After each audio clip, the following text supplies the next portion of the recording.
Okay, great. Brilliant. Yeah. So this transition from complexity to simplicity Mm-hmm. is kind of where we left off. Um, I feel it Yeah. really weaving itself into resourcefulness, Yeah. Okay. and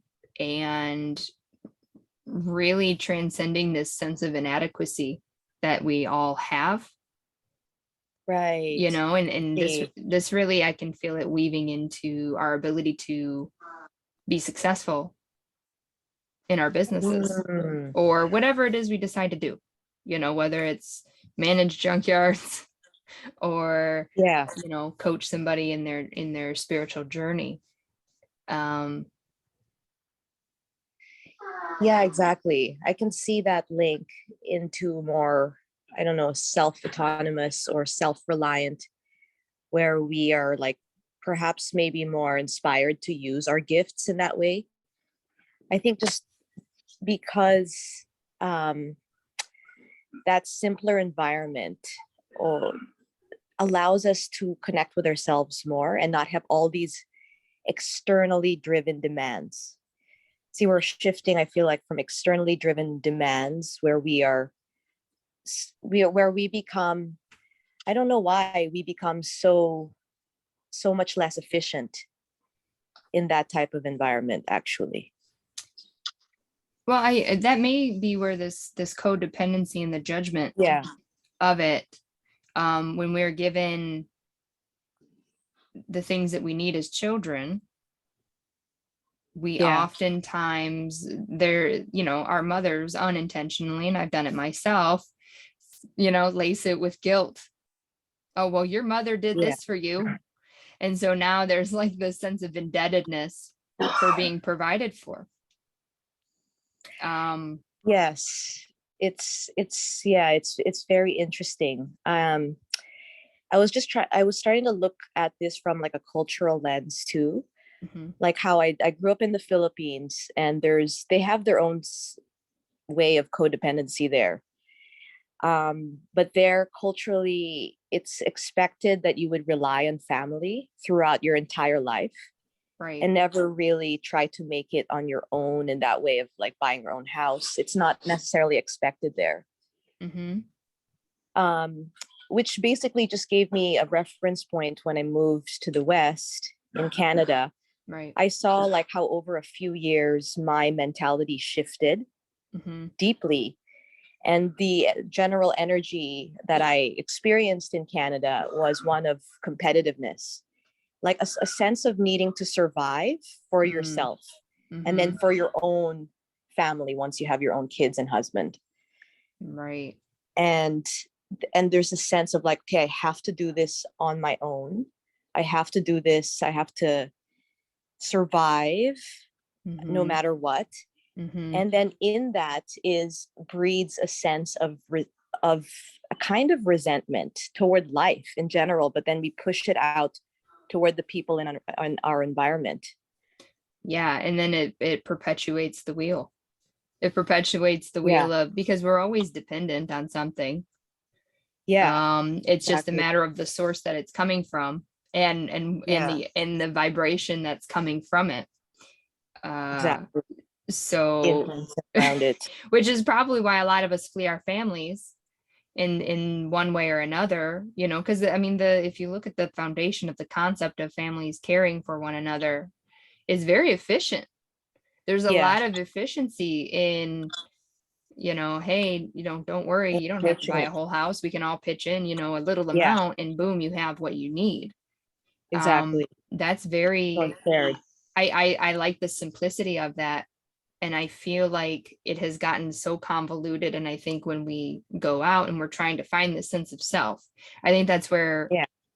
it's difficult, because we can enmesh so deeply that we don't Yeah. get to have that experience of identifying self. Yes. That's part of the human experience. So, finding ways to do these communities while Yeah. experiencing the self, but also maintaining coherence within the unit. Yes. Um, it's Exactly. like, I ooh. think that's where we're heading. That's where we're headed. Kind of like in terms of taking the best of both worlds there, that Correct. Eastern, Western.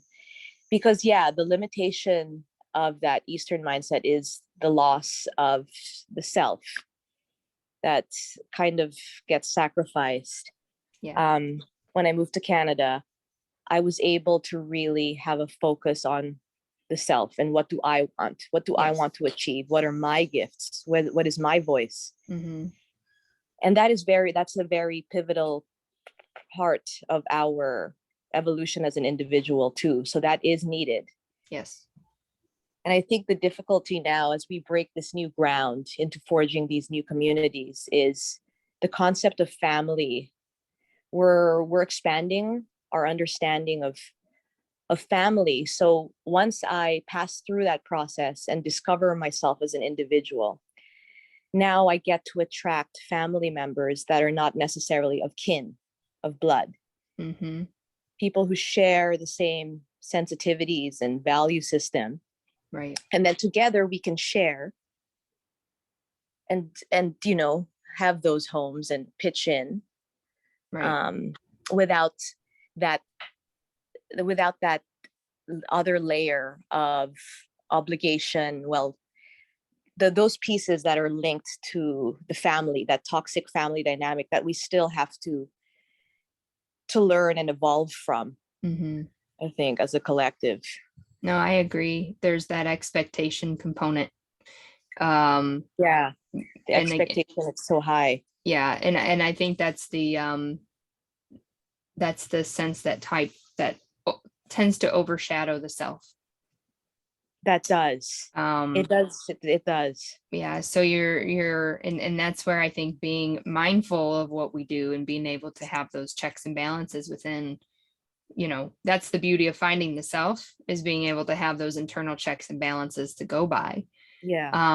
But then expanding outside oneself and saying, okay, now I know what's good for me. Now, Right. how can I accommodate without losing sense of self, but also see what is good for the collective? Yes. Where can I sacrifice? Where can I not? Yeah. Um, So it's compromised in a it's applying compromise in a very conscious and evolved way based on the correct. understanding of ourself and how community can support our gifts and amplify our gifts and draw our gifts out more. Exactly. Exactly. I completely see that. I've had a lot of judgment toward the word compromise that I've Right. really Yeah. that I've really noticed just within the past couple of weeks. Compromise and dominance. I've realized, Right. and even codependence, like those are like the big ones that I've been really noticing my judgments Yeah. towards. And it's like, it's not that compromise is necessarily good or bad, but it's how we're utilizing Yeah. that form of consciousness, or how we're utilizing attachment, or how we're utilizing how we're dependent. I mean, if we're so Yeah. dependent that if, the individual that we're onto, or the community that we're onto, dies and you die with it, well, maybe Mm. that was too dependent. Um, but then on the Yeah. flip side, when you're over here, say single mom, 3 kids, trying to do everything, and you're being crushed, you Yeah. hope that the community would come and say, here, let me get this rock off you. um Yeah. like that sense of relief, like, oh, thank God I don't have to do this all myself. Yeah. Yeah. Being weighed under that severe pressure. Mm-hmm. I think like that it's very true. Like these things, compromise, codependency, they're not they're not bad things in and of themselves. It depends on the environment and the community they're being used within. Correct. When used in a toxic environment or this kind of, yeah, when when used in a certain environment, they can become toxic because the underlying values within that system Mm-hmm. uses it in a way that is driven again by competition and survival. So Right. it changes the energy completely of those qualities. Yeah, it's how you're using the tool. It's how the tool is Yeah, being utilized. yeah, and how um it's being seen. Yes. when they are in an environment where they are judged as forms of weakness, then they start to distort in that way, and they will be used in that way. Correct. Yeah. And I think that's kind of like a motivating factor for a lot of reasons why we would run from our families. Yeah. That's right. You're like, you know, this isn't working. I think I gotta go. Yes. And which is hard to do, is very hard to do, because you're so entangled within that system. Yeah. Anytime you try to leave it, there's always this kind of like little pull that tries to pull you back in. And that's where your discernment and your value system has to be really in alignment with who you are. Yeah. And before you say, okay, you know what, family, I want to try to redo this, let's see where we're at. And you reevaluate. Okay, are we in a different place? Okay, well, this is still kind of happening. This is still kind of happening. I don't think we're quite there yet. So, right. It's not that separation is bad either. I think in the spiritual communities, we use the, oh, well, separation is bad. I'm like, well, separation sometimes is very necessary to let things settle. There's always a beneficial aspect to it. Yeah. And separation can be like very necessary in a way within community, because I feel like for myself, within my family, I was defining myself, my worth, my value, my life choices in relation to their identity. So it's like I was not able to separate enough to gauge my goals based on just myself as an individual. I was always passing my understanding through their understanding. And that really does make for very unhealthy compromise, which then leads to resentment, and you're not in a healthy dynamic anymore if everyone's kind of putting those limitations on one another. So I think that's another piece to that. Yeah. We need to be able to really, Do you remember what the gift of limitation is? I'm not sure. It doesn't come to mind right away. I know it's it deals with the colon in particular. And I only know this because my husband has this gene key in his IQ. The gift is realism, and the city is justice. Oh. And it's in this ring of Gaia, which is gene key 19, the codependency one that we're really bringing it full circle.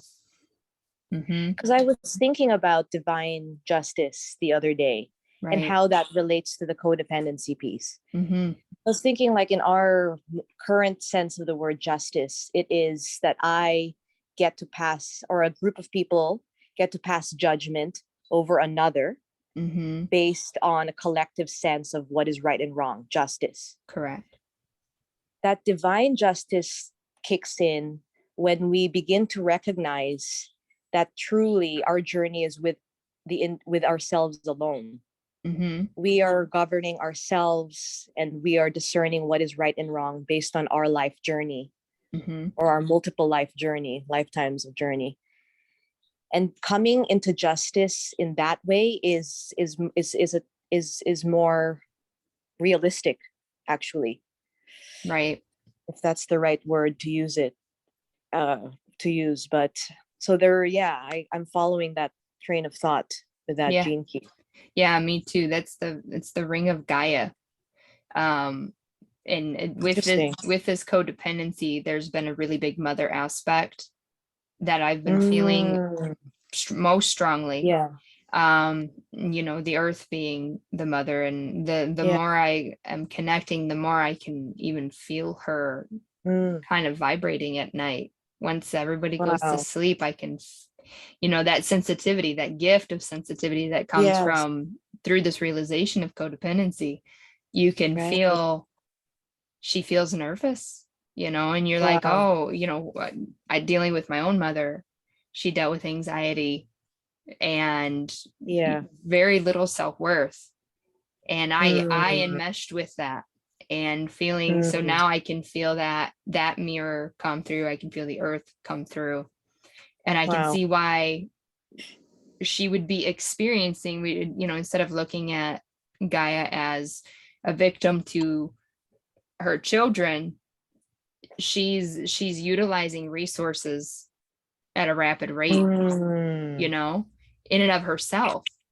And Right. seeing my husband and the physiological issues that he has when he goes through these intense like fight or flights, Yes. he burns up all of his resources very quickly in his body, Mm. minerals and things like that. So Yes. you can see, perhaps there's a trauma point. I don't know, it seems like it's ever existing, really. I don't really Yeah. know if there's like a start point. um but Yes. um yeah, it's just interesting to kind of see it in that perspective, to Yeah. feeling her sensitivity, feeling how her resources are being spent very, very quickly. Mm. Where did the complexity come in? How can we shift it into that more simplistic, okay, we're not utilizing resources at such a rapid rate, you know, Yes. things like That's that. interesting too. Like it makes me think of like safety net.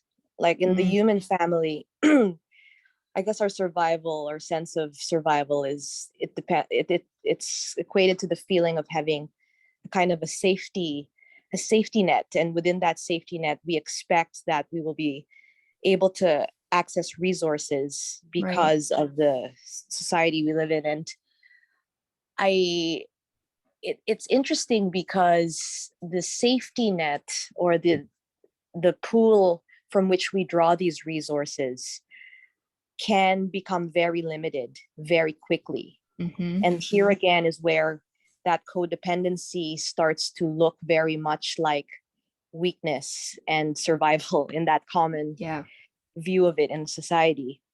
Um, Now, when we understand that there is a larger safety net present, like such as the earth, Mm-hmm. and she is a kind of a mother entity, and Right. we are within her safety net while we are here on this earthly realm. And yet, even she, as you say, has a kind of finite resource. I mean, she can't just do it for us alone, Mm-hmm. in a sense, always continuously, infinitely providing. It's interesting because she can provide a lot more than the human family can provide. Right. Her means of regenerating is much more, it's much more connected to the divine. Yes. And if anything, that's where we can learn. If we're tapping into her ability to regenerate in that way, and Right. we have that intelligence within our very bodies. Yes. Our body is the earth. Mm-hmm. It is that intelligent and it is that divine. Then we can really start to understand, what does it mean to have equal give and take? What is a Right. real exchange? Mm-hmm.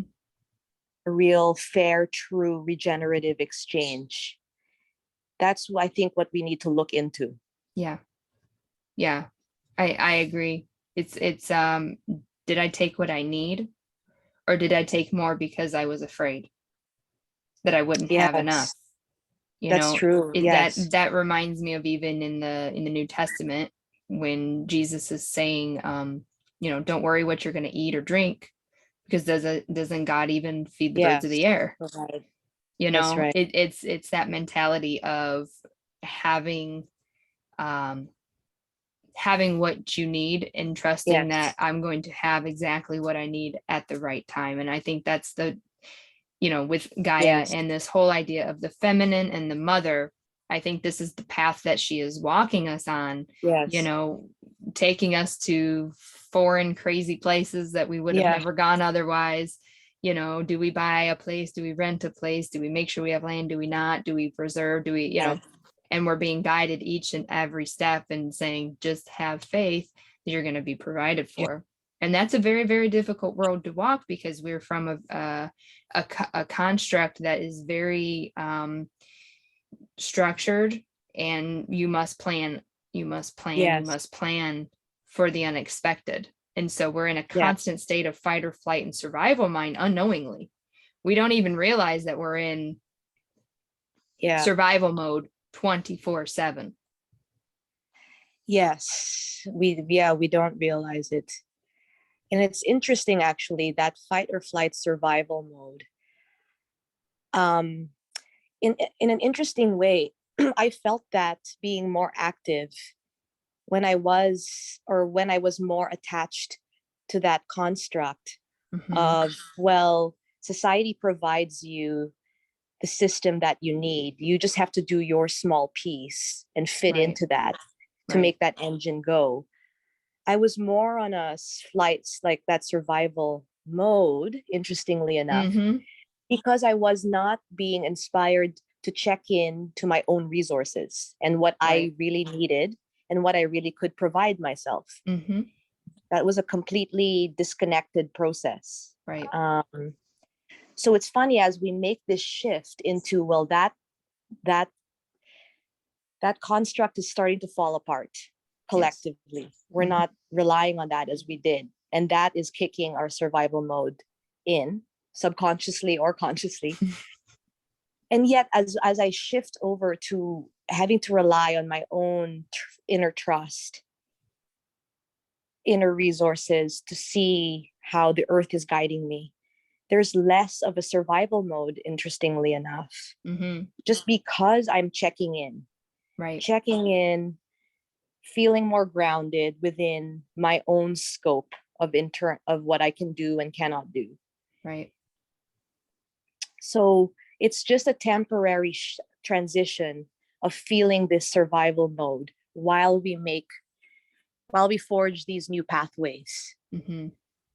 like both geographically and we're changing our neural Neurologically. pathways Yeah. neurologically. Yeah. Which is why it feels like you're birthing. Transition and birth is the hardest Yes. time when a woman is going from 3-4 centimeters to 10. That is Right. that's that That's big. intensity, and that's that quantum leap. Whoop, baby. Yes.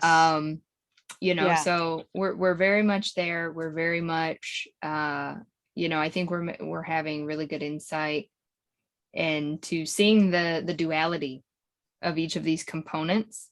Yeah. And I think understanding Yeah. the duality, we can utilize the tool, we can flex the muscle or Yes. relax it a lot more intelligently, Yeah.